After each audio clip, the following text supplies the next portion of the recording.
Hey y'all, this is AB on AB, and I am here at Vicksburg 160th, and it is May 22nd, 2023, and this is the 160th anniversary commemoration of the assaults on the 22nd. I am at Battery De Golyer. Captain Samuel De Golyer of the 8th Michigan Artillery commanded this battery here. It was approximately 22 guns that were set up along this ridge top, and as you can see from the video over there, they hammered the Confederate Great Redoubt, which is directly over there, commanded by troops from Louisiana. Captain De Golyer, unfortunately, as Ed Bars always says, you do not want a fort or something like that named after you, because it usually means something bad happened, and that was the case with Captain De Golyer. He was mortally wounded by a sharpshooter here and died. But one of the great things about this particular view on the Vicksburg battlefield is it's one of the few areas where they've cleared out a lot of the trees, and you can see this terrain that is just incredible that these Union troops were having to cross in order to get to the Confederate lines.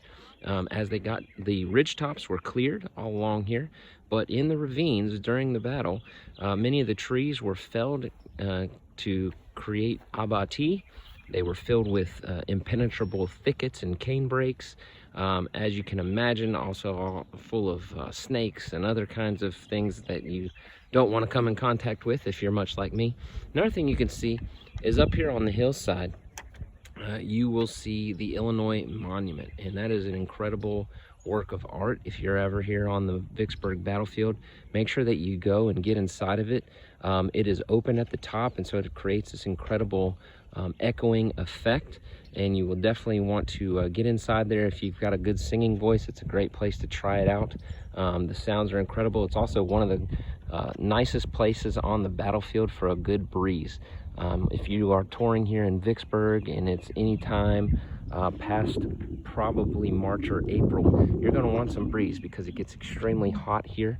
You can imagine what these troops were dealing with in their wool uniforms under the baking sun at this time of year.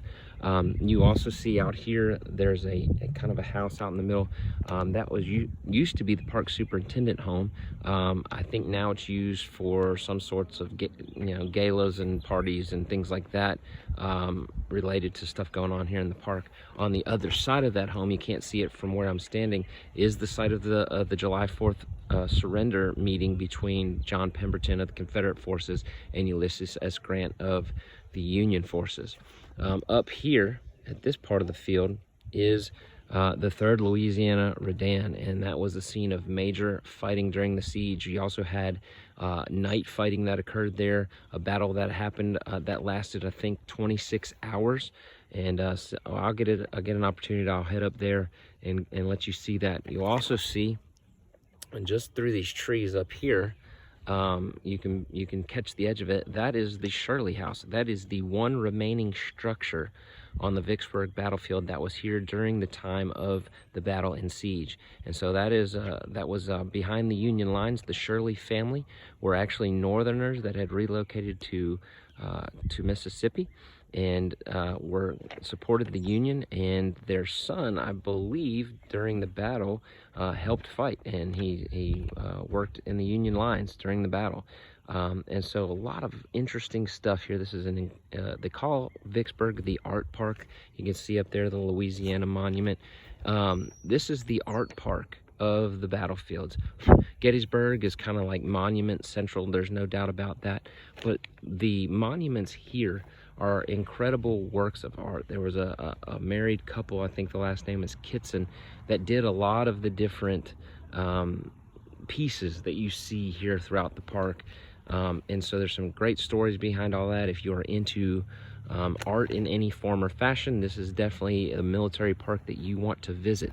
But this is Battery De Golyer.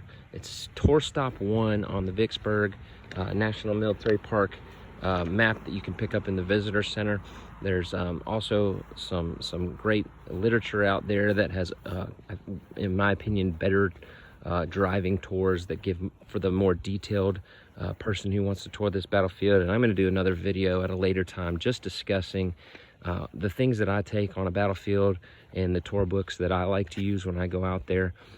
Vicksburg also, as I said in my video this morning, do offer licensed battlefield guides. You can make reservations with them through the city of Vicksburg Commerce Department, something like that, and you can have a guide for a fee take you around and explain the battle to you, and I would recommend that. And same at Gettysburg, those guys are really knowledgeable. Guys and girls are really knowledgeable. They have to study, take a test, give a talk to park rangers out here to be approved and licensed through the park itself, and so you will get your money's worth if you do that. So I recommend that if you are in the Vicksburg area.